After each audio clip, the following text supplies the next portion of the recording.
Remember to smash the likes and subscribe buttons, and please spread the love and share the love. The Urantia book. Paper 19. The coordinate Trinity-Origin beings.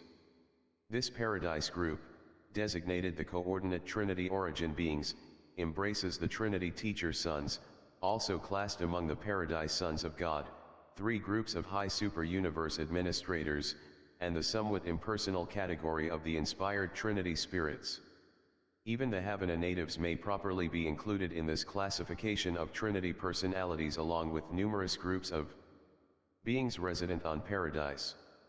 Those Trinity-Origin beings to be considered in this discussion are: 1. Trinity teacher sons, 2. Perfecters of wisdom, 3. Divine counselors, 4. Universal censors, 5. Inspired Trinity spirits, 6. Havana natives, 7. Paradise citizens. Excepting the Trinity teacher sons and possibly the inspired Trinity spirits, these groups are of definite numbers. Their creation is a finished and past event. The Trinity teacher sons. Of all the high orders of celestial personalities revealed to you, the Trinity teacher sons alone act in a dual capacity. By origin of Trinity nature, in function they are almost wholly devoted to the services of divine sonship. They are the liaison beings who bridge the universe gulf between Trinity and dual origin personalities.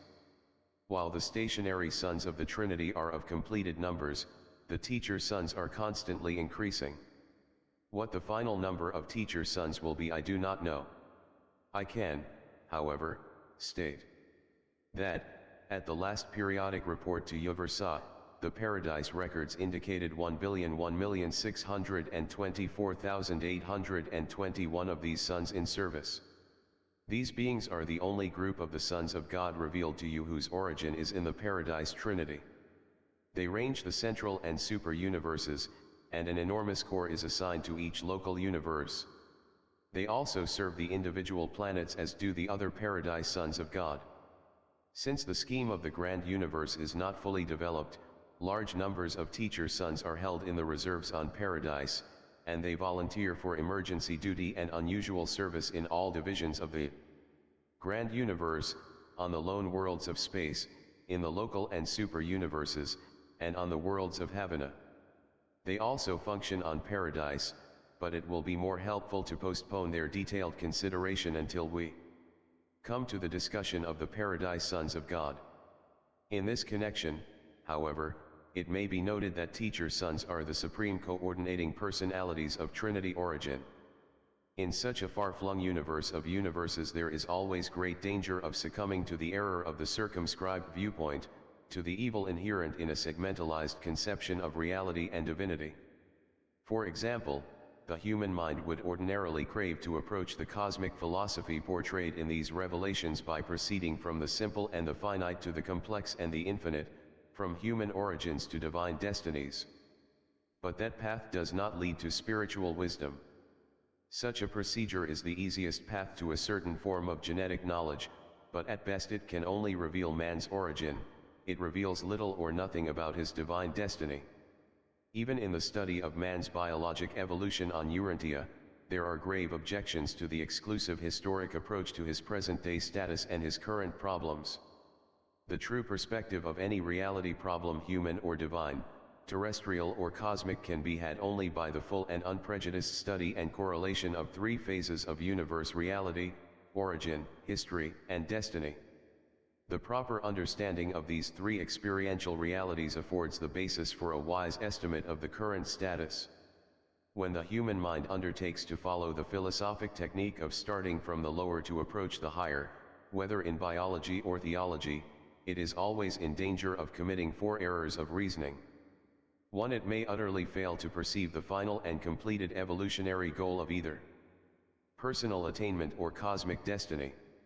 2. It may commit the supreme philosophical blunder by oversimplifying cosmic evolutionary experiential reality, thus leading to the distortion of facts, to the perversion of truth, and to the misconception of destinies. 3. The study of causation is the perusal of history.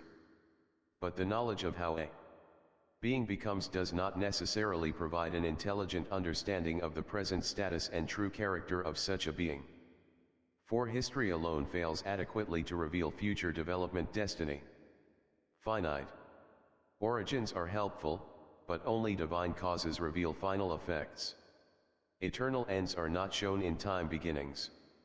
The present can be truly interpreted only in the light of the correlated past and future. Therefore, because of these and for still other reasons, do we employ the technique of approaching man and his planetary problems by embarkation on the time-space journey from the infinite, eternal, and divine paradise source and center of all personality, reality, and all cosmic existence. The Perfecters of Wisdom. The Perfecters of Wisdom are a specialized creation of the Paradise Trinity designed to personify the wisdom of divinity in the super-universes.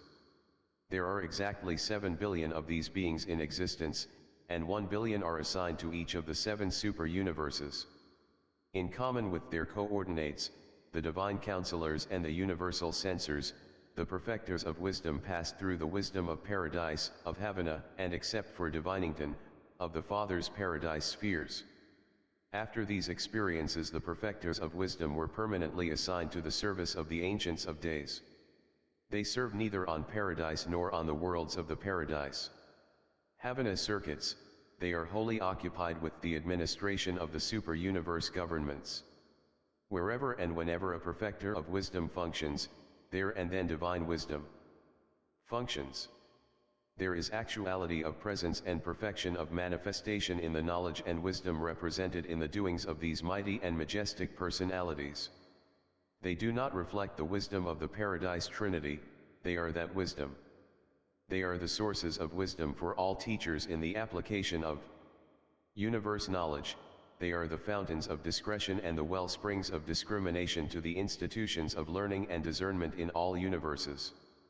Wisdom is twofold in origin, being derived from the perfection of divine insight inherent in perfect beings and from the personal experience acquired by evolutionary creatures. The Perfecters of Wisdom are the divine wisdom of the Paradise perfection of deity insight. Their administrative associates on Urantia, the mighty messengers, those without name and number, and those high in authority, when acting together, are the universe wisdom of experience. A divine being can have perfection of divine knowledge. An evolutionary mortal can sometime attain perfection of ascendant knowledge, but neither of these beings alone exhausts the potentials of all possible wisdom. Accordingly, whenever in the conduct of the super-universe it is desired to achieve the maximum of administrative wisdom, these perfecters of the wisdom of divine insight are always associated with those ascendant personalities who have come up to the high responsibilities of super-universe authority through the experiential tribulations of evolutionary progression. The perfecters of wisdom will always require this complement of experiential wisdom for the completion of their administrative sagacity. But it has been postulated that a high and hitherto unattained level of wisdom may possibly be achieved by the Paradise Fena leaders after they are sometime inducted into the 7th stage of spirit existence. If this inference is correct, then would such perfected beings of evolutionary ascent undoubtedly become the most effective universe administrators ever to be known in all creation. I believe that such is the high destiny of Fena leaders. The versatility of the perfecters of wisdom enables them to participate in practically all of the celestial services of the ascendant creatures. The perfecters of wisdom and my order of personality, the divine counselors, together with the universal censors, constitute the highest orders of beings who may and do engage in the work of revealing truth to the individual planets and systems, whether in their earlier epochs or when settled in light and life. From time to time we all make contact with the service of the ascending mortals, from an initial life planet on up through a local universe and the super-universe, particularly the latter. The Divine Counselors. These Trinity-Origin beings are the counsel of deity to the realms of the 7 super-universes. They are not reflective of the divine counsel of the Trinity, they are that counsel. There are 21 billion counselors in service, and 3 billion are assigned to each super-universe. Divine counselors are the associates and equals of the universal censors and the perfecters of wisdom, from 1 to 7 counselors being associated with each of these latter personalities. All three orders participate in the government of the Ancients of Days, including major and minor sectors, in the local universes and constellations, and in the councils of the local system sovereigns. We act as individuals, as I do in inditing this statement, but we also function as a trio, whenever the occasion requires. When we act in an executive capacity, always there are associated together a perfecter of wisdom, a universal censor, and from 1 to 7 divine counselors. 1 perfecter of wisdom, 7 divine counselors, and 1 universal censor constitute a tribunal of Trinity Divinity, the highest mobile advisory body in the universes of time and space.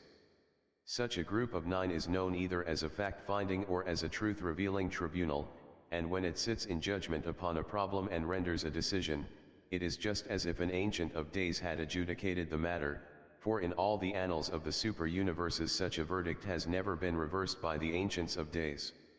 When the 3 Ancients of Days function, the Paradise Trinity functions. When the Tribunal of 9 arrives at a decision following its united deliberations, to all intents and purposes the Ancients of Days have spoken. And it is in this manner that the Paradise rulers make personal contact, in administrative matters and governmental regulation, with the individual worlds, systems, and universes. Divine counselors are the perfection of the divine council of the Paradise Trinity. We represent, in fact the council of perfection. When we are supplemented by the experiential counsel of our associates, the perfected and Trinity-embraced beings of evolutionary ascent, our combined conclusions are not only complete but replete. When our united counsel has been associated, adjudicated, confirmed, and promulgated by a universal censor, it is very probable that it approaches the threshold of universal totality. Such verdicts represent the nearest possible approach to the absolute attitude of deity within the time-space limits of the situation involved and the problem concerned. 7 divine counselors in liaison with the trinitized evolutionary trio, a mighty messenger, 1 high in authority, and 1 without name and number, represent the nearest super-universe approach to the union of the human viewpoint and the divine attitude on near paradisiacal levels of spiritual meanings and reality values. Such close approximation of the united cosmic attitudes of the creature and the creator is only surpassed in the paradise bestowal sons, who are, in every phase of personality experience, God and man. The universal censors. There are exactly 8 billion universal censors in existence. These unique beings are the judgment of deity. They are not merely reflective of the decisions of perfection, they are the judgment of the Paradise Trinity. Even the Ancients of Days do not sit in judgment except in association with the universal censors. 1 censor is commissioned on each of the billion worlds of the central universe, being attached to the planetary administration of the resident Eternal of Days. Neither perfecters of wisdom nor divine counselors are thus permanently attached to the Havana administrations, nor do we altogether understand why universal censors are stationed in the central universe. Their present activities hardly account for their assignment in Havana, and we therefore suspect that they are there in anticipation of the needs of some future universe age in which the Havana population may partially change. 1 billion censors are assigned to each of the 7 super-universes. Both in an individual capacity and in association with perfecters of wisdom and divine counselors, they operate throughout all divisions of the 7 super-universes. Thus the censors act on all levels of the grand universe, from the perfect worlds of Havana to the councils of the system sovereigns, and they are an organic part of all dispensational adjudications of the evolutionary worlds. Whenever and wherever a universal censor is present, then and there is the judgment of deity. And since the censors always render their verdicts in liaison with perfecters of wisdom and divine counselors, such decisions embrace the united wisdom, counsel, and judgment of the Paradise Trinity. In this juridical trio, the perfecter of wisdom would be the I was, the divine counselor the I will be, but the universal censor is always I am. The censors are universe totaling personalities. When 1,000 witnesses have given testimony, or 1,000,000 when the voice of wisdom has spoken and the counsel of divinity has recorded, when the testimony of ascendant perfection has been added, then the censor functions, and there is immediately revealed an unerring and divine totaling of all that has transpired, and such a disclosure represents the divine conclusion, the sum and substance of a final and perfect decision. Therefore, when a censor has spoken, no one else may speak, for the censor has depicted the true and unmistakable total of all that has gone before.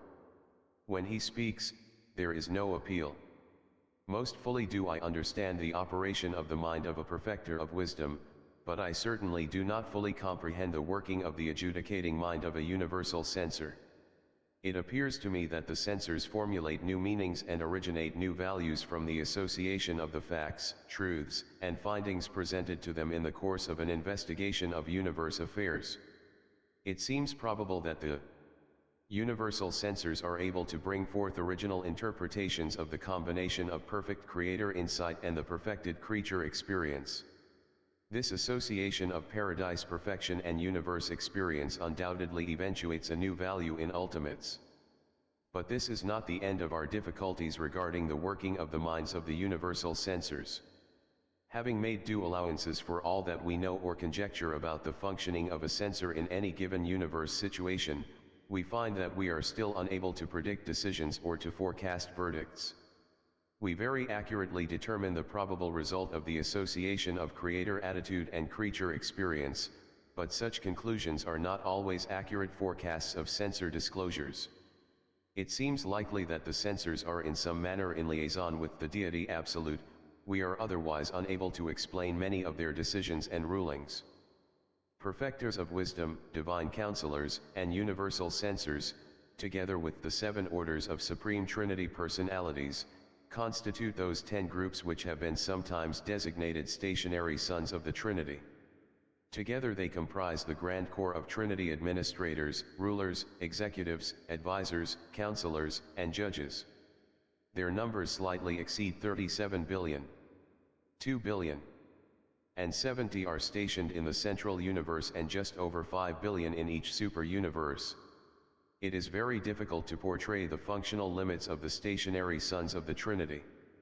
It would be incorrect to state that their acts are finite limited, for there are transactions of super-universe record which indicate otherwise. They act on any level of universe administration or adjudication that may be required by time-space conditions and that pertains to the past, present, and future evolution of the master universe. Inspired Trinity spirits. I will be able to tell you very little concerning the inspired Trinity spirits, for they are one of the few holy secret orders of beings in existence, secret, no doubt, because it is impossible for them fully to reveal themselves even to those of us whose origin is so near the source of their creation. They come into being by the act of the Paradise Trinity and may be utilized by any one or two of the deities as well as by all three. We do not know whether these spirits are of completed numbers or are constantly increasing, but we incline to the belief that their number is not fixed. We fully understand neither the nature nor the conduct of the inspired spirits. They may possibly belong to the category of superpersonal spirits. They seem to operate over all known circuits and appear to act well nigh independently of time and space. But we know little about them except as we deduce their character from the nature of their activities, the results of which we certainly observe here and there in the universes. Under certain conditions these inspired spirits can individualize themselves sufficiently for recognition by beings of Trinity-Origin. I have seen them, but it would never be possible for the lower orders of celestial beings to recognize one of them. Certain circumstances also arise from time to time in the conduct of the evolving universes in which any being of Trinity-Origin may directly employ these spirits in the furtherance of his assignments. We therefore know that they exist, and that under certain conditions, we may command and receive their assistance, sometimes recognize their presence. But they are not a part of the manifest and definitely revealed organization intrusted with the conduct of the time-space universes before such material creations are settled in light and life. They have no clearly discernible place in the present economy or administration of the evolving 7 super-universes. They are a secret of the Paradise Trinity. The Melchizedecs of Nebadon teach that inspired Trinity spirits are destined, sometime in the eternal future, to function in the places of the solitary messengers, whose ranks are slowly but certainly being depleted by their assignment as associates of certain types of trinitized sons. The inspired spirits are the solitary spirits of the universe of universes. As spirits they are very much like the solitary messengers, except that the latter are distinct personalities. We obtain much of our knowledge of the inspired spirits from the solitary messengers, who detect their nearness by virtue of an inherent sensitivity to the presence of the inspired spirits, which functions just as unfailingly as a magnetic needle points to a magnetic pole.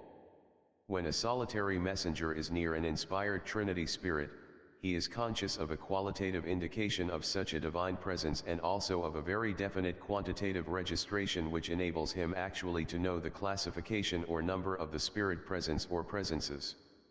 I may relate a further interesting fact.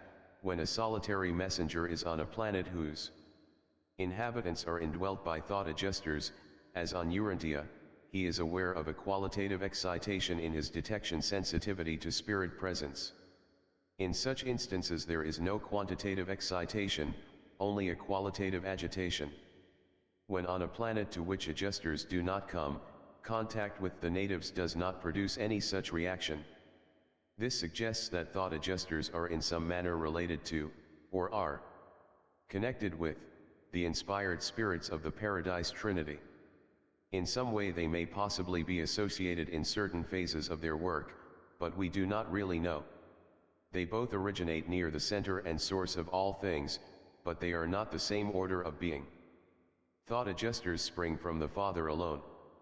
Inspired spirits are the offspring of the Paradise Trinity.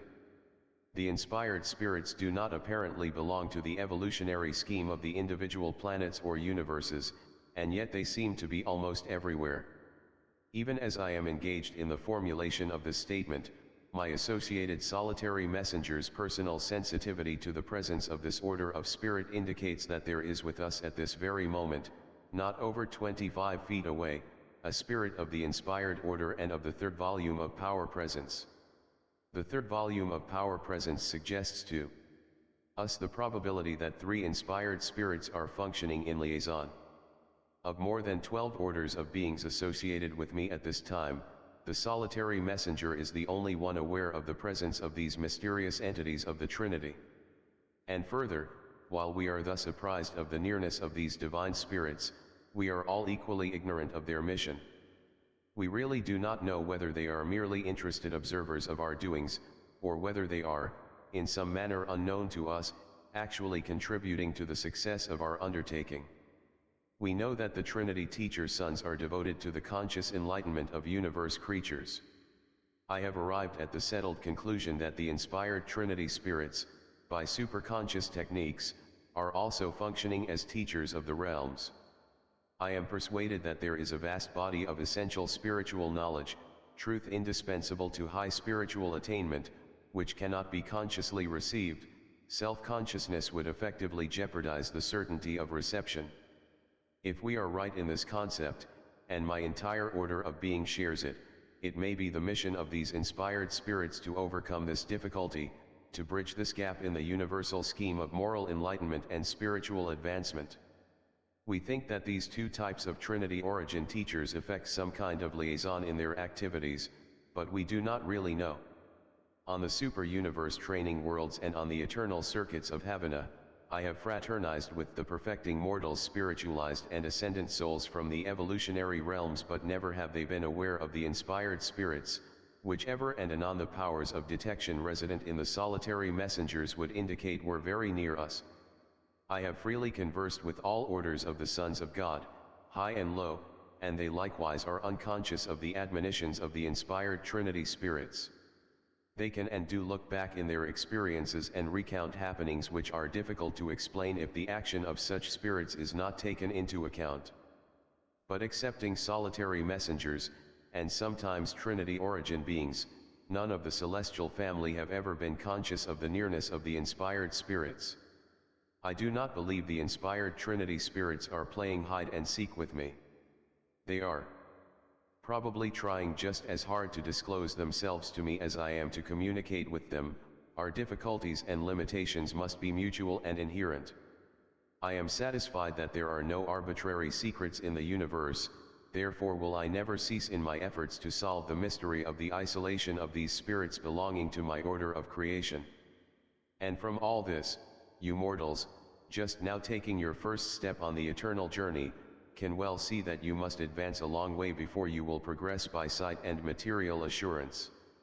You will long use faith and be dependent on revelation if you hope to progress quickly and safely. Havana natives. The Havana natives are the direct creation of the Paradise Trinity, and their number is beyond the concept of your circumscribed minds. Neither is it possible for Urantians to conceive of the inherent endowments of such divinely perfect creatures as these Trinity-Origin races of the eternal universe.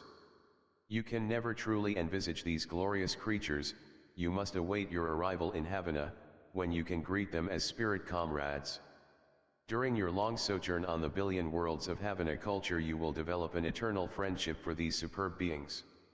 And how deep is that friendship which grows up between the lowest personal creature from the worlds of space and these high personal beings native to the perfect spheres of the central universe. Ascending mortals, in their long and loving association with the Havana natives, do much to compensate for the spiritual impoverishment of the earlier stages of mortal progression. At the same time, through their contacts with ascending pilgrims, the Havoners gain an experience which to no small extent overcomes the experiential handicap of having always lived a life of divine perfection. The good to both ascending mortal and Havana native is great and mutual. Havana natives, like all other Trinity-Origin personalities, are projected in divine perfection, and as with other Trinity-Origin personalities, the passing of time may add to their stores of experiential endowments. But unlike the stationary sons of the Trinity, Havoners may evolve in status, may have an unrevealed future eternity destiny. This is illustrated by those Havoners who service factualize capacity for fusion with a non-adjuster father fragment and so qualify for membership in the mortal core of the finality. And there are other phenoliter core open to these natives of the central universe. The status evolution of Havana natives has occasioned much speculation on Urantia. Since they are constantly filtering into the several paradise core of the finality, and since no more are being created, it is apparent that the number of natives remaining in Havana is constantly diminishing. The ultimate consequences of these transactions have never been revealed to us, but we do not believe that Havana will ever be entirely depleted of its natives. We have entertained the theory that Havoners will possibly cease entering the phenoliter core sometime during the ages of the successive creations of the outer space levels. We have also entertained the thought that in these subsequent universe ages the central universe may be peopled by a mixed group of resident beings, a citizenship consisting only in part of the original Havana natives. We do not know what order or type of creature may be thus destined to residential status in the future Havana, but we have thought of 1. The Univitisha, who are at present the permanent citizens of the local universe constellations.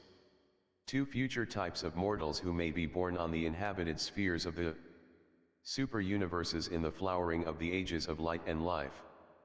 3. The incoming spiritual aristocracy of the successive outer universes. We know that the Havana of the previous universe age was somewhat different from the Havana of the present age. We deem it no more than reasonable to assume that we are now witnessing those slow changes in the central universe that are anticipatory of the ages to come. One thing is certain. The universe is non-static, only God is changeless. Paradise citizens. There are resident on Paradise numerous groups of superb beings, the Paradise citizens. They are not directly concerned with the scheme of perfecting ascending will creatures and are not, therefore, fully revealed to Urantia mortals. There are more than 3,000 orders of these supernal intelligences, the last group having been personalized simultaneously with the mandate of the Trinity which promulgated the creative plan of the 7 super-universes of time and space. Paradise citizens and Havana natives are sometimes designated collectively as Paradise Havana personalities.